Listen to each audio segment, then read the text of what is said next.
Chers élèves de 3e, bonjour. Eh ben, je vous souhaite un joyeux Noël si vous faites ce devoir maison-là en début de vacances. Si par hasard vous avez attendu la deuxième semaine des vacances pour le commencer, ben, je vous souhaite une bonne année 2019. Et si par hasard vous n'avez pas voulu bosser pendant les vacances et que vous avez attendu la rentrée, eh ben, je vous rappelle juste que devoir maison est soit pour demain, soit pour hier, mais si c'est hier, c'est un peu plus grave, quoi. Alors, ce premier exercice, en quoi consiste-t-il? Eh bien, il consiste en une expérience de mentalisme que vous devrez expliquer. Alors, qu'est-ce que le mentalisme? Le mentalisme, c'est l'art de deviner ce que vous pensez. Alors, vous allez voir, je pense qu'il y a peut-être une démarche mathématique derrière que vous allez reconnaître, et je l'espère. Alors, tout d'abord, pour commencer cette expérience, vous avez besoin d'une feuille et d'une calculatrice. Une feuille, un stylo et une calculatrice.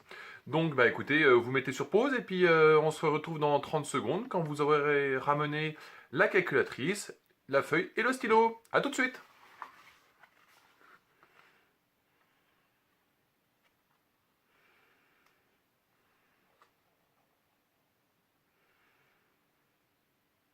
C'est bon? Eh ben écoutez, on peut commencer alors. Alors, pour commencer, vous allez choisir, enfin choisir est un bien grand mot, vous allez dire quelle note vous pensez avoir lors du brevet blanc en mathématiques. Alors, ce brevet blanc, il est noté sur 100 points. Donc, je vous demande de choisir une note entre 0 et 100, mais comme vous êtes des bons élèves, je vous interdis, puis vous m'avez aussi en classe, hein, donc je vous interdis d'avoir moins de 10.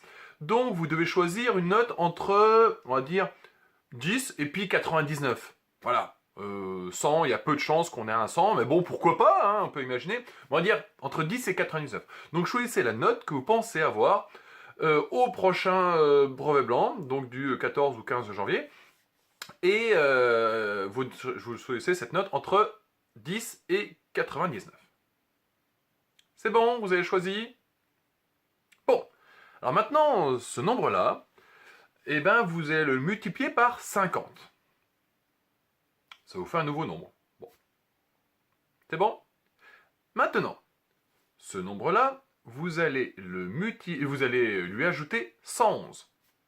Donc je rappelle, la note que vous aviez au départ, vous l'avez multipliée par 50, puis vous avez ajouté 111. Ça vous fait un nouveau nombre. Ce nouveau nombre, vous le multipliez par 20. C'est bon? Ensuite, il nous reste deux étapes. Vous allez d'abord enlever 2, hein, vous allez soustraire 2. Et pour finir, vous allez soustraire votre année de naissance. Donc si vous êtes né en 2004, vous soustrayez 2004.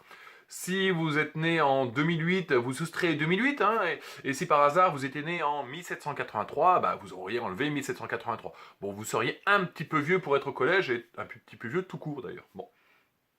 Normalement, vous obtenez un nombre à 5 chiffres. Alors, regardons ce nombre. D'abord, les deux premiers. Donc, les deux chiffres des milliers et dizaines de milliers. Et bien, si vous regardez, ce nombre à deux chiffres correspond au nombre que vous avez choisi au départ. La note que vous avez choisie pour le brevet blanc. La note que vous pensez avoir au brevet blanc. Je ne me suis pas trompé. Les deux derniers chiffres. Et bien, si vous regardez, les deux derniers chiffres correspondent à votre âge. Et enfin, il reste un chiffre au milieu.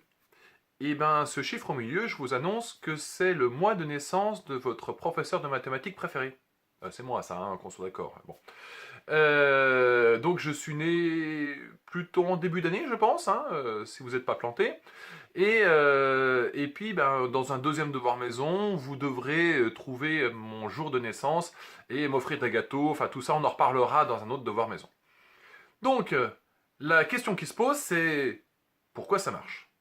Comment ça se fait que le nombre que vous obtenez après avoir fait tous ces calculs correspond à les deux premiers, le nombre que vous avez choisi au départ, les deux derniers, votre âge, et celui du milieu qui correspond au mois de naissance de Monsieur Minari. Pour ceci, vous avez comme outil mathématique le calcul littéral, évidemment. Donc forcément, il y aura quelque chose à chercher avec du calcul littéral. Je vais vous donner un autre indice, qui sera le fait que, imaginez que nous sommes en 2018, c'est qui est le cas pour l'instant, pour moi en tout cas quand je fais la vidéo, et que vous êtes né en 2004, et ben quelle opération me donne votre âge?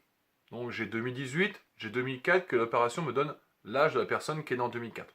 Voilà, je pense que ça doit vous être utile pour le devoir maison. Le devoir des maisons est à rendre pour la rentrée. Donc, eh bien, écoutez, je vous souhaite de bonnes vacances et je vous souhaite aussi de bien travailler et puis rendez-moi ça un truc parfait. Voilà. En tout cas, bonnes vacances à vous et puis bah, bossez bien.